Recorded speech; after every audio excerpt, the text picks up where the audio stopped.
Alright, here is yet another fabulous Linux distribution for beginners.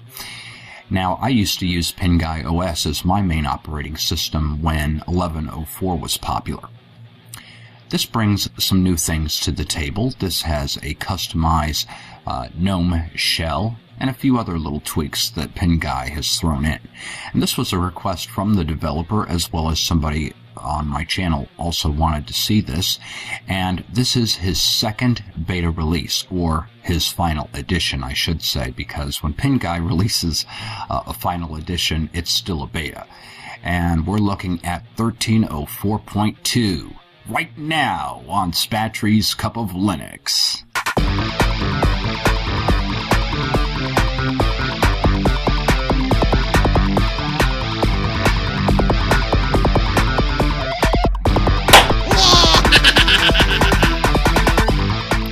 Let's begin. Now, when you install this and you run this on your system, you have a few desktop choices.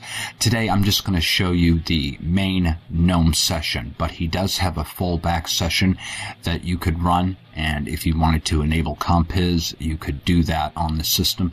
Also, you can convert your computer into a media center, but I really can't show the XBMC media center because I really don't have any multimedia files to load into this thing to give an effective demonstration. And so I figured I'd just go with his default desktop because he put an awful lot of work into this, and this is something that you really want to check out here. Now, this shares similar characteristics to his previous releases, where on the lower panel you have a set of icons. This is Docky, and it gives you quick access to some of the items that are installed on the system. And if you want to easily navigate your system, just move your mouse cursor to the left side of the screen here, and you will get navigation folders to where you can get to all your major places. He has a beautifully designed conky right up here in the middle, giving you the time, telling you how much RAM your system is using, and of course what your first two CPUs are using. I have this set up on a quad-core virtual machine, and unfortunately it's only showing two of them. That's okay, no biggie. Okay, in the upper right corner of the screen here, this is where you can log out. You have the time along with the calendar, a battery indicator where you can also adjust your power settings.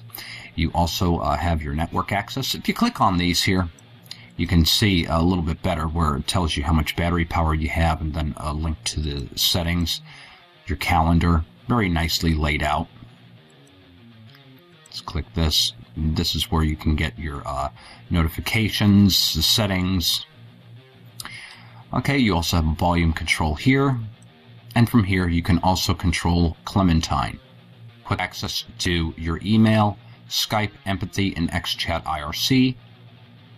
Only one workspace is set up on this, but you can add more later if you wish. And then Pinguy always uses the Mint Update Manager, which is very nice. I love this menu that Pinguy has included in this. It's very nicely laid out, and it gives you quick access to a number of things. You can choose how you want your programs displayed here. You can have it in a list or as large icons, whichever you prefer. And then, of course, quick access to Empathy for instant messaging, Shotwell, the LibreOffice Writer, access to your files, and help. Plenty of accessories in this, and let me tell you what, Pinguy thinks of everything. But originally, when Pinguy was building his OS, he just wanted to have something that his friends and family members could use, and then it evolved into something much bigger. So he really thinks of everything to include in here. You can manage your contacts. The cover Glubus will show the songs that you're playing on your desktop, and then the preview that comes with this will also allow you to see those files. You have a desktop search. Docky was already mentioned, and that's what you're seeing on the bottom of the screen. You get Nautilus for your file management, gedit, which is a simpler little text editor, a simple image viewer. You can search for files, and then Shutter, where you can capture and share your screenshots. In games, there are no games pre-installed on this. But you do get the DJL Game Manager if you want to know about that. I have a video tutorial on my channel. Just search for it, and I'll show it in use. And then you also get Play on Linux, which should help you get most of your favorite Windows applications and games running on it. It won't run everything, but it will help you along the way. I wish he still included Vineyard, because I think Vineyard is an excellent front end for Wine, and I still use it today. In graphics, you get a disk wrapper, Image Magic, an image viewer, LibreOffice Draw, an LRF viewer, a Pinta, rapid photo downloader, Shotwell, and Simple Scan. In Internet, a bunch of tools for playing around on the Internet. You get Deluge, which is the same BitTorrent client that I use. Love it.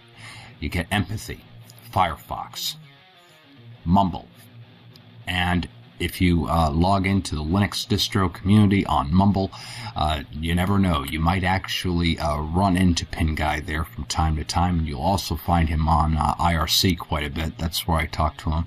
So if you ever want to pick the developer's brain, these two tools will come in handy for that. You get Ramina.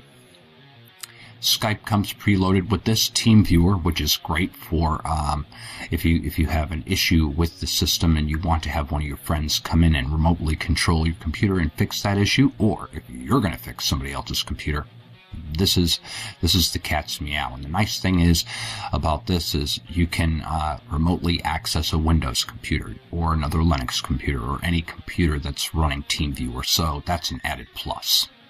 You get the full LibreOffice suite with this, along with Calibre and WX Banker to manage your finances. A few little other tools here. Notably, you get BleachBit, which I think is great for cleaning out your system.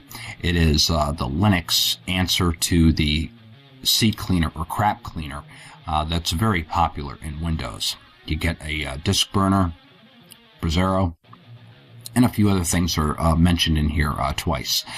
You just get Meld in programming, in sound and video. Here we go again. Okay, whew, a lot of stuff in here.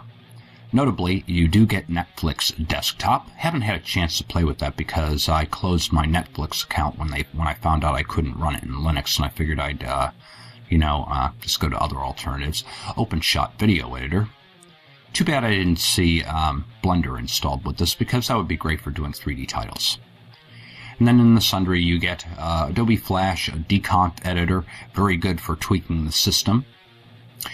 And you also get a few other utilities here. You can change items in your main menu using this little utility here, which is nice. Orca, personal file sharing, and then your power statistics. All your system settings and systems tools here will allow you to tweak the system and get the most out of it. You also have some universal access tools, namely a keyboard or an on-screen keyboard, which some of you may find helpful. You have a number of utilities included with this. Wine is installed and pre-configured. Access to all of your places, which we had over here on the side.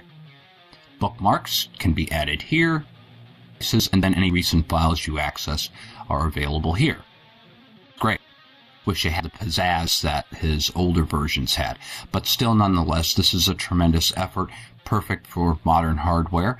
And if you're new to Linux and you want to have a complete Linux system that you don't want to have to configure yourself, Pinguy OS is well worth your time.